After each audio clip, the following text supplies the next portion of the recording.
Step into Avalon Harbor in the 1890s, where the SS Hermosa rests at the pier and rowboats swarm the water like busy bees. The Hotel Metropole dominates the shoreline, while a maze of beachfront tents shows how visitors still love tent living, something seen in many fledgling coastal resorts in Southern California. In the foreground, elegantly dressed townspeople, long skirts, high collars, and gloves, gather near the windmill that kept fresh water flowing. Laundry flaps on the line, capturing Avalon's charming mix of polished resort life and frontier-style camping at the end of the 19th century.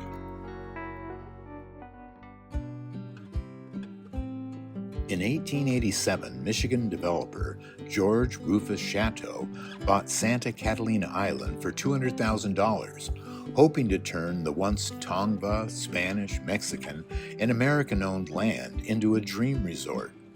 Chateau mapped out a seaside paradise, building Avalon's first pier and original Hotel Metropole to lure travelers across the sea.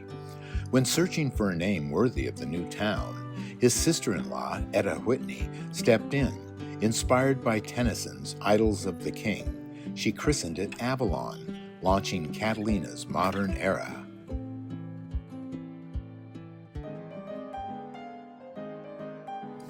Take a time machine to 1905 and witness the bustling Strand, Crescent Avenue, on Santa Catalina Island.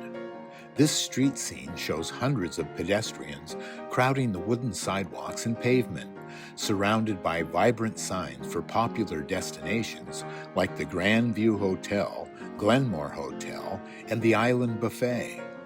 Visitors could find anything from occult patterns to the Optimo Aquarium. The atmosphere was electric, capturing Avalon as the premier Southern California resort town of the early 1900s. Forget today's $100 cable car tickets. Imagine riding to Santa Catalina Island's best views for only a few cents. In 1910, the Island Mountain Railway offered stunning trips between Avalon, Lover's Cove, and the summit. 100 Ride Plus costs just $5, making each trip a mere 5 cents. Riders just had to push the button to call the car. Wish we had a 5-cent commute and simple push-button service today. From the 1890s through the 1960s, arriving and departing steamship passengers at Avalon Catalina Island were greeted by a unique spectacle. Local children would swim out to the boats and thrill tourists by diving for pennies tossed into the clear water. I know by the early 60s, they would toss silver dollars and half-dollar coins. Little inflation there.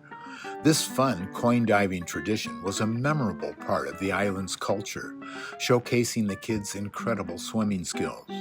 While the practices ended, Catalina remains a top diving spot with its crystal clear waters and magnificent kelp forests. By 1906, the city of Avalon on Catalina Island was chaos, a crowded paradise of tourists, sea lions begging for food, and racks of drying fish. To ease the crush, a parallel pier was built, only to be smashed by a storm in 1908.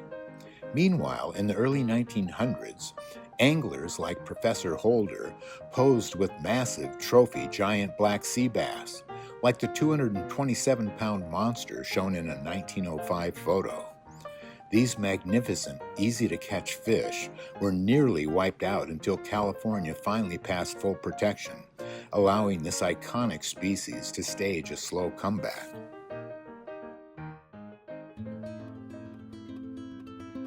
The late 1800s had a better idea. They put a glass plate in their boat's bottom to spot schools of fish. One savvy fisherman made a shocking discovery, showing people the underwater view was more profitable than catching the fish. This viral tourism hack created the first glass-bottom boat tours.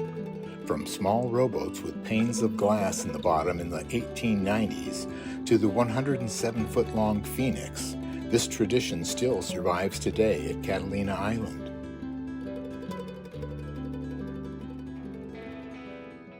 Step back to 1900, where the turquoise waters of Avalon, Catalina Island meet the majestic SS Hermosa.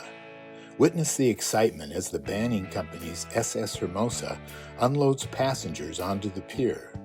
Built in 1888 for the Banning Brothers Wilmington Transportation Company, this vital wooden steamship ferried visitors to the newly developing resort island, occasionally venturing to Alaska.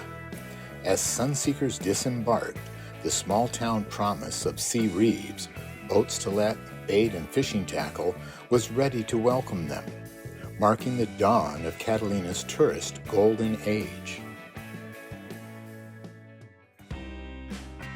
Travel back to Santa Catalina Island in the 1890s. Forget fancy hotels. The hottest summer spot was Tent City. For about $7.50 a week, you could rent one of the 100-plus furnished tents, complete with beds, bedding, and a place to cook. Evenings were full of lively card games after dinner. This iconic life, captured in a photograph from the era, shows happy families and advertised amenities like coffee lunches and ice cream camp. It was the ultimate budget-friendly escape that grew even bigger after the turn of the century.